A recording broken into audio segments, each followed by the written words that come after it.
क्या मैं एक प्रार्थना कर सकता हूँ?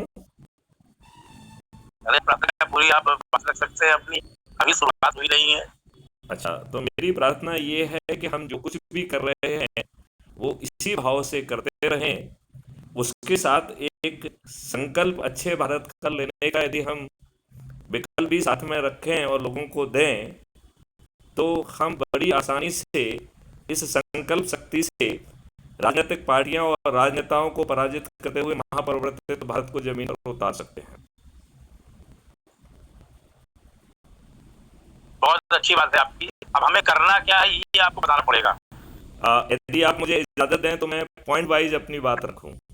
देखिए समय हो चुका है, मैं क्षमा चाहूंगा। आज का विषय प्रेमानंद जी प्लीज।